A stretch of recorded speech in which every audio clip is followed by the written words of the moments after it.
nominees for Gamespots 2007 Game of the Year are BioShock, The Orange Box,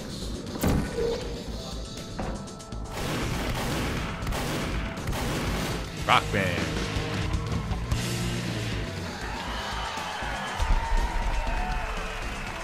God of War 2,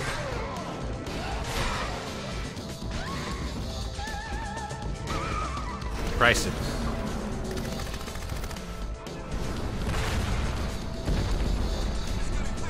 World and Conquer,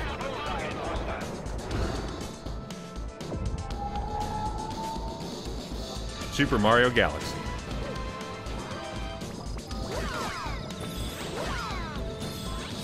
Call of Duty 4 Modern Warfare,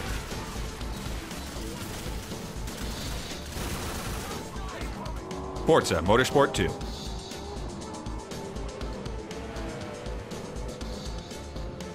Halo 3,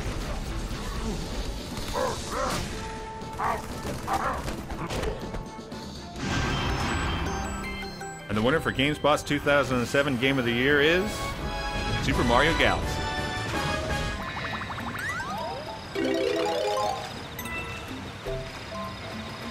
2007 was an insane year for video games.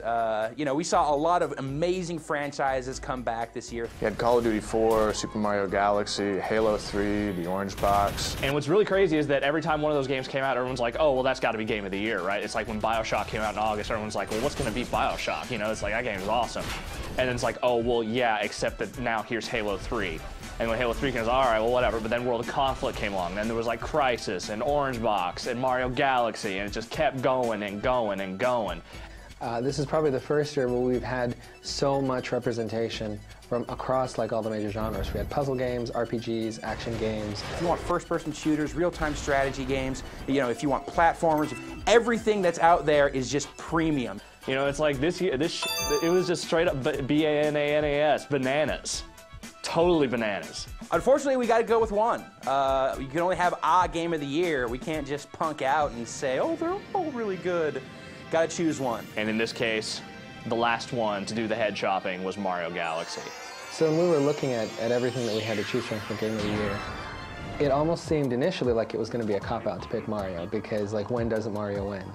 But this year, or this particular installment of the Mario franchise, I mean, it's been around for like 500 years, so they kind of know what they're doing.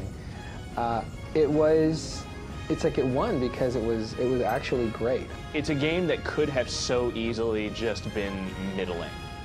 Like, it could have been so easy for Nintendo to just rest on its laurels, just say, hey, you know what, Mario 64 was pretty cool, what if we just did that again? And to a certain degree, Mario Galaxy does, in fact, take a lot of, you know, inspiration from Mario 64, but Mario definitely goes where no other game has gone before.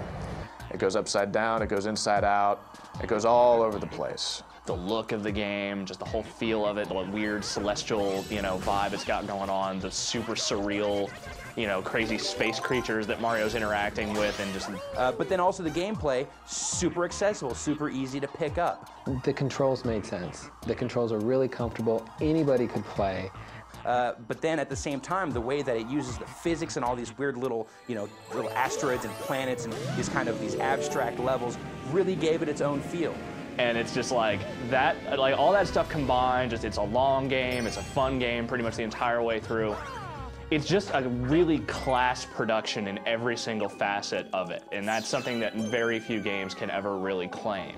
You know, after Super Mario Sunshine for the GameCube, Nintendo really had a lot to prove with its core Mario franchise. They really had to show people that they could make something that, you know, would appeal to people who have a long history with Mario, but would still be accessible to newcomers. And that's the thing about it, is that with Mario, it's always really easy to just give a Mario game props, because, you know, it's a Mario game. Everyone loves Mario games. You know, that's just how it is. Except for maybe Sunshine. But anyway, the point is that Super Mario Galaxy nails it. This thing is the epitome of what the Wii is all about.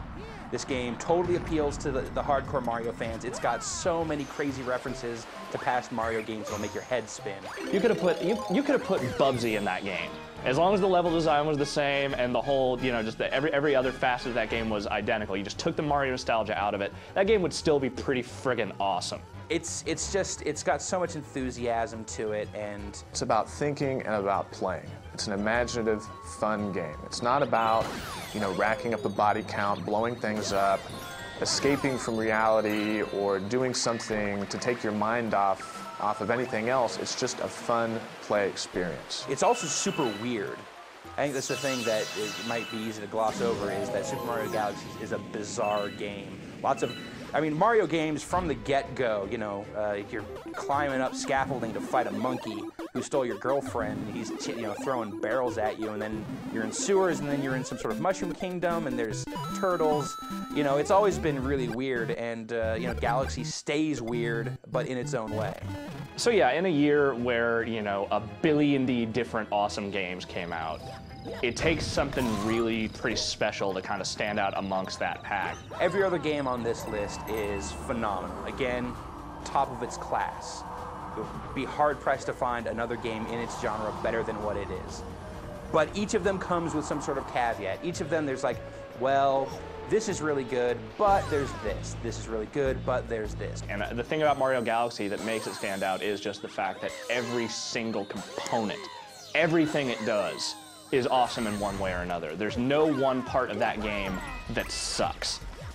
It's long, it's detailed, it's beautiful to look at, hella fun to play in practically every single level, every single part of it.